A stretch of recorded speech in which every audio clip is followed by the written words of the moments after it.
Hello everyone. तो कल का आप सबका रिजल्ट आ चुका है यूपीएसआई का, और मेरा भी आ गया।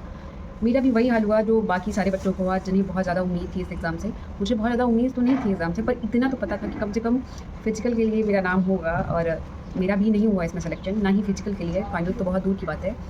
कट ऑफ इतनी हाई जाने की वजह से कहीं पे भी सिलेक्शन नहीं हो रहा है यार। समझ में नहीं आ रहा है कि पेपर ऐसा है जो हमें नहीं आ रहा है, हमारी पढ़ाई में कहीं ना कहीं कमी है, या फिर एग्ज़ाम पेपर बनाने वालों में कमी है। कहाँ पे कमी रह जा रही है उस चीज़ का पता नहीं चल पा रहा है। और हर एग्ज़ाम के बाद एक अलग सा डिमोटिवेशन मिलता है, जिससे कितना भी खुद को उबारने की कोशिश करो, बार बार सोचो कि नहीं वो चीज़ें अब फिर से नई तैयारी, नए सिरे से तैयारी स्टार्ट करते हैं।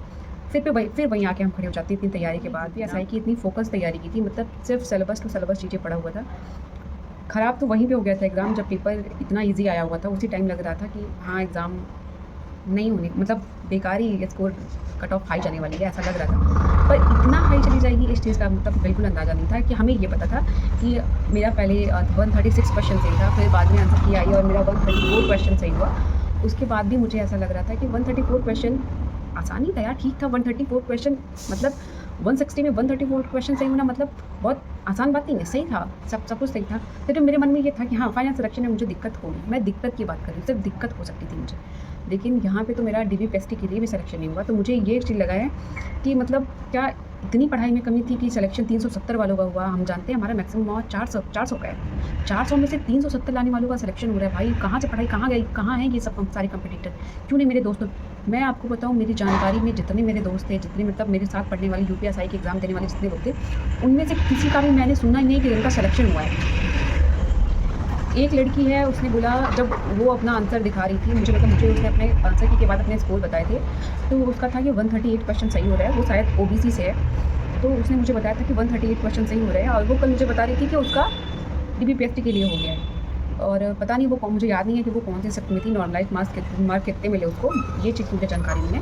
पर इतना पता है कि अभी तक मेरी जानकारी में जिसने मेहनत से तैयारी की है और पूरा यूपीएसआई के लिए इतने साल बर्बाद किए हैं, मतलब 2021 का भी दिया है कुछ लोगों ने, लोगों ने 2021 में भी कुछ नंबर से रह गए हैं, और उसके बाद 2023 ये हमारे 26 तक के 25 तक के जो यूपीएसआई के एग्ज़ाम थे, वहाँ तक की तैयारी में वो लगे हुए थे तब से आज तक, और फिर भी उनका नहीं हुआ। जिनके 145 थे वो तो फाइनल थे कि मेरा होना है, उस पास में बोल दिया सबको हो जाएगा। पता चला कि उनका डीबीपीएसटी में ही नहीं हुआ। भाई इतना आसान पेपर बनाने की ज़रूरत ही क्या थी आपको? ये चीज़ें हमें तब भी सोचना चाहिए था जब हम एग्ज़ाम देके आए थे। शायद तब कुछ चीज़ें बदल जाती एग्ज़ाम के बाद ही, क्योंकि इतना ईज़ी एग्ज़ाम बनाना, या तो एग्ज़ाम ईज़ी बनाने के कई कारण हो सकते हैं। या तो यहाँ पे करप्शन हो सकता है, या फिर भाई बहुत सारी चीज़ें हैं यहाँ पे हो सकती है। मैं सारी चीज़ें यहाँ पे बोल नहीं सकती, पर एक तो आपने एग्ज़ाम ईज़ी कर दिया, ऊपर से नॉर्मलाइज़ जो ये आपका सिस्टम है मुझे समझ में नहीं आ रहा है। कुछ चैनल्स पे बोला जा रहा है कि 30 मार्क्स मिले हैं, कुछ पे 22। समझ में नहीं आ रहा है इतने मार्क, मतलब भाई इतने मार्क मिलते किसको हैं? मुझे तो कभी नहीं नॉर्मलाइज़ स्कोर के इतने मार्क मिले। और मेरी थी 15 की सेकंड शिफ्ट, जिसमें बोला जा रहा है कि बहुत ज़्यादा इस शिफ्ट वालों को भी बहुत ज़्यादा नॉर्मलाइज़ स्कोर का फ़ायदा हुआ है।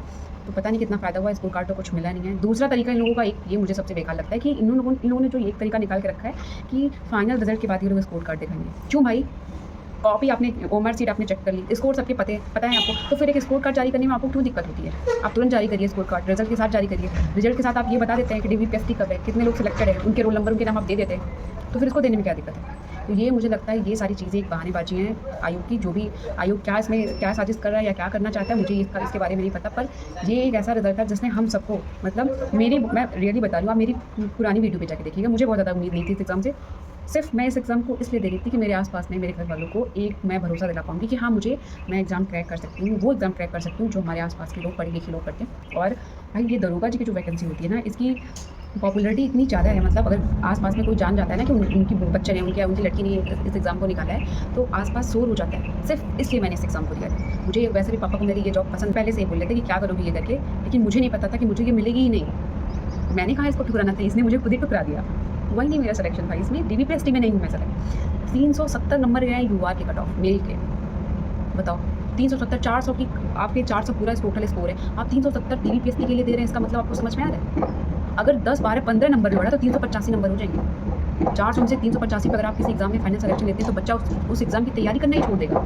अजीब सा भय बना के रख दिया आप लोगों ने उस एग्जाम का। अब तो ऐसे सारी लग रहा है आने वाला है हमारा यूपी लेखपाल का एग्जाम आने वाला है ना, मैं भी उसमें शॉर्ट लिस्टेड हूँ, पर मन में एक अजीब सा भय हो गया है। पहले ये लगता था कि 70 to 80%, अगर 70 to 80 नंबर ला देते हैं 100 में से लेखपाल वाले में, तो फाइनल सिलेक्शन पक्का है, पर अब कुछ भी नहीं कहा जा सकता। कि कब किस नंबर पे सिलेक्शन होगा, कुछ भी नहीं कहा जा सकता। देखिए हमारा जो ये कट ऑफ का हम लोग बहुत अजम्पशन करते हैं, सोचते हैं कि हाँ ये नंबर जाएगा, ये इतने नंबर पे हो जाएगा। वो हम अपने प्रीवियस ईयर के कई सारे कट ऑफ को मानते हैं मतलब हमारा कंपटीशन बढ़ गया है, लोगों के पास रिसोर्स ज़्यादा हो गए। पर क्या जो 2021 में कट ऑफ 302 पे फाइनल सिलेक्शन हुआ था, 302 पे फाइनल सिलेक्शन हुआ था, क्या वो ऐसा कंपटीशन बढ़ा कि वो सिलेक्शन हमारा जाके 385 390 पे होगा 400 में से? क्यों ऐसा ईजी बना दिया पेपर भाई आपने? आप तो एक चीज़ कह के निकल जाएंगे ना कि पेपर ईजी था, इससे कई बड़े पढ़ने वाले बच्चे कंपटीशन बहुत ज़्यादा है, पेपर भी ईजी था, जिसकी वजह से इतना हाई कट ऑफ गई। पर इसमें गलती हमारी कहाँ से है? हमने तो मेहनत की थी, हमने तो पढ़ाई किया था। आपके पेपर ईजी बनाने की वजह से कई सारे बच्चे ऐसे हैं, मुझे बहुत दुख नहीं है इस एग्ज़ाम से, पर मुझे अपने उन दोस्तों के लिए दुख है जिन्होंने पूरी उम्मीद लगा के रखी थी, जिनके परिवार ने सोचा था कि अब की बार एक सिलेक्शन पक्का है, अब आगे इनकी जिम्मेदारी हमें नहीं उठानी है। इस चीज़ का सोच के उन्होंने एग्ज़ाम दिया था, बहुत कुछ सोचा था, वो सोचे थे अब सिलेक्शन हो जाएगा, यूपी कांस्टेबल ना से यूपी असाइन हो गया, उससे सोने पे सुहागा हो गया। पर यहाँ पे तो पूरा खेल ही पलट गया। कुछ समझ में नहीं आ रहा है कि मतलब किसकी गलती दी जाए, ये हमारी गलती है या आयोग की गलती है? यहाँ पे गलती किसने की है, ये चीज़ किसी को जिम्मेदार ठहराना समझ में ही नहीं आ रहा है। आप लोग अगर मेरे दूर तक तो मुझे कोई भी ऐसा कैंडिडेट नहीं मिल रहा है जिन्होंने CBPST भी क्लियर किया है। आप लोग की जानकारी में या जहाँ तक मेरी वीडियो पहुँच थी, अगर कोई मिलता है तो प्लीज़ मुझे बताइएगा कि आप कौन से शिफ्ट में थे और आपका रॉ स्कोर कितना था या रॉ सही क्वेश्चन कितने आ रहे थे आपके, और आप कौन सी कैटेगरी के हैं और आपका सिलेक्शन किस शिफ्ट से किस डेट में था। ये सारा सब कुछ आप मुझे बताइएगा, ताकि मुझे भी ऐसा पता चले कि हाँ कुछ लोगों का सिलेक्शन हुआ। क्योंकि मेरे आसपास दूर तक मैं कई सारी यूट्यूब चैनल्स पे देखी, और मैं कल ही वीडियो बनाने वाली थी, पर मुझे समझ में नहीं आ रहा था मैं बोलूँगी क्या, मैं कहूँगी क्या बात करूँगी, मैं क्या किस टॉपिक पे बोलूँगी। मेरा खुद का सिलेक्शन नहीं हुआ, मुझे अपने सिलेक्शन ना होने का उतना दुख नहीं है। वो दुख उन लोगों का है जिन्होंने पूरी उम्मीद लगा रखी थी इससे, जिनका 145 था, 142 था, और उन्हें लगता था अरे 160 क्वेश्चन में से 142 क्वेश्चन कितना, इस पे भी सिलेक्शन ना हो तो पढ़ना बेकार है। और अब लगता है कि पढ़ना बेकार है। आप हम 142 150 145 ला के हम नहीं सेलेक्टेड हो पाए इसमें। भाई कितना चाहिए आयु को, कितना बच्चा कितना पढ़ा हो। अब तो पेरेंट्स भी बहुत सदमे में होंगे। खैर मेरे घर वालों ने मुझसे पूछा नहीं कि रिजल्ट आया तुम्हारा क्या हुआ, क्योंकि उन्हें इस एग्ज़ाम से बहुत लगाव नहीं था। और मैं सच बताऊँ तो मैंने भी अपने दीदी लोगों को बता के रखा था कि हाँ DBPST में हो सकता है हो जाएगा, पर फाइनल में नहीं होगा, ये मैंने बोल के रखा था। मुझे लगता था कि फाइनल कट ऑफ फाइनल के लिए कम से कम 140 तो चाहिए लड़कियों। यहाँ पे भाई पूरा खेल ही पलट गया। और धन्य हो ये यूपी सरकार, ये गवर्नमेंट, ये पेपर बनाने वाले जिन्होंने ऐसा पेपर बनाया है। हम तो परेशान हुए भाई, ये पूरा जैसे हमारा माथा हिल गया, लग रहा है कि आने वाली यूपी लोकपाल एग्ज़ाम में अब क्या होगा, कैसा एग्ज़ाम होगा, कैसा पेपर होगा, कुछ पढ़ने का भी मन नहीं कर रहा है और कुछ समझ में भी नहीं आ रहा कि क्या करें। तो आगे आप लोग कुछ ऐसा समझ में आएगा आप लोग मुझे बताइएगा, और पढ़ाई जारी रखिए। पढ़ाई के सिवा दूसरा कोई ऑप्शन नहीं है। जिन्होंने इतने साल अपनी पढ़ाई में बर्बाद कर दिया, उनके पास दूसरा कोई ऑप्शन नहीं है कि वो किसी और एरिया में जाएँ। खैर भगवान पे भरोसा रखिए, कहीं ना कहीं रास्ता जरूर निकल जाएगा। और दूसरी बात, जिनका अगर बहुत ईमानदारी के साथ इस एग्ज़ाम में 135 प्लस स्कोर था, 135 प्लस क्वेश्चन थे, वो अपने आप को कम नहीं समझेंगे, वो अपने आप में खुद में एक धुरंधर हैं, और वो आगे कहीं ना कोई जॉब में जरूर सेलेक्टेड होंगे। बस लगे रहिए, अपना हौसला बना के रखिए, भगवान आपके लिए जरूर एक रास्ता खोल के रखिएगा जहाँ पे आपका सिलेक्शन होगा। और मेरा भी शायद कहीं ना कहीं हो ही जाएगा।